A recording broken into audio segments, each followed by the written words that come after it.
असं काय सांगाल, आंबा महोत्सव होतोय, या आंबा महोत्सवात किती प्रकारचे आंबे आहेत आणि काय वैशिष्ट्य आहे याचं? महाराष्ट्र राज्य कृषी पणन मंडळ मागील 5 वर्षापासून कोल्हापूर शहरामध्ये आंबा महोत्सवाचं आयोजन करत असतं आणि वास्तविक पाहता आंबा महोत्सवाचं आयोजन करण्यामागचा जो उद्देश आहे तो शेतकऱ्यांना वाजवी दर मिळावा आणि ग्राहकांना चांगल्या प्रतीचा आंबा म्हणजे उपलब्ध व्हावा, त्यामध्ये भौगोलिक मानांकन प्राप्त जो आंबा आहे तो शेतकऱ्यांचा ग्राहकापर्यंत पोहोचला पाहिजे, हा एक त्यामागचा उद्देश आहे. आपण दुसरं जर यामध्ये पाहिलं तर पणन मंडळाच्या माध्यमातून आपण आमचे कार्यकारी संचालक संजय कदम साहेब आहेत किंवा विनायक कोकरे सर आहेत, त्यांच्या मार्गदर्शनाखाली पूर्ण राज्यामध्ये अशा महोत्सवाचं आयोजन आपण करत असतो. सध्या नागपूरमध्ये आंबा महोत्सव सुरू आहे, त्याचबरोबर पुण्यामध्ये सुद्धा आंबा महोत्सव सुरू आहे आणि कोल्हापूरमध्ये आज आपण या आंबा महोत्सवाचं उद्घाटन केलेलं आहे. त्यामध्ये वेगवेगळ्या जाती ज्या आहेत आंब्याच्या त्या ग्राहकांना पाहायला मिळाव्यात म्हणून जवळजवळ 47 प्रकारच्या आंब्याच्या जाती या ठिकाणी आपण डिस्प्ले केलेल्या आहेत, जेणेकरून ग्राहकांना ते आंब्याची पूर्ण जाती माहिती व्हाव्यात, हा त्यामागचा उद्देश आहे. त्याचप्रमाणे जर आपण पाहिलं तर रत्नागिरी आहे, सिंधुदुर्ग आहे, सोलापूर आहे आणि काही मराठवाड्यातील शेतकरी सुद्धा या आंबा महोत्सवात सहभागी झालेले आहेत, जेणेकरून केशर असेल, हापूस, रत्नागिरी हापूस असेल, देवगड हापूस असेल किंवा पायरी हा जो आंबा आहे हा ग्राहकांना चांगल्या पद्धतीने उपलब्ध व्हावा आणि उत्तम प्रतीचा आंबा हा ग्राहकापर्यंत पोहोचावा, हा त्यामागचा आपला उद्देश आहे. Thank you sir.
नमस्कार.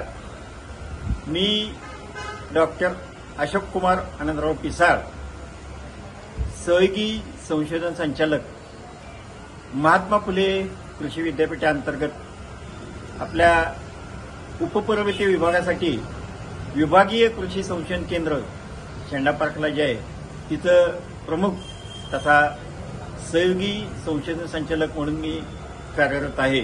आज आपला कोल्हापूर जिल्हा आंबा महोत्सव या निमित्तानं आज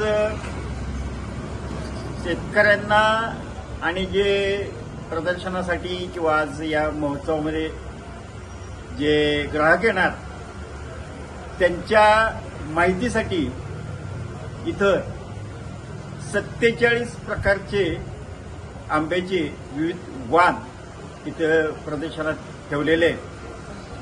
त्यामध्ये आपल्याकडच्या आपल्याला सर्वांना माहिती असतं म्हणजे कोकणातील हापूस आहे, पायरी आहे, त्याबरोबरच इतर वाण कोकण रुची आहे, वनराज आहे, दूध पेढा, वेगवेगळ्या प्रकारचे आपले इथं वाण आहेत. आता इथं जे वेगवेगळे वाण आहेत ते प्रत्येकाची वैशिष्ट्ये वेगवेगळे आहेत. काही दूध पेढा, काही दिसायला वेगळ्या प्रकारची असे वाण याच्यामध्ये आहेत. आणि येणारे जे प्रदर्शन पाहण्यासाठी येणारे जे लोक आहेत त्यांना याचा लाभ घेता येईल. धन्यवाद.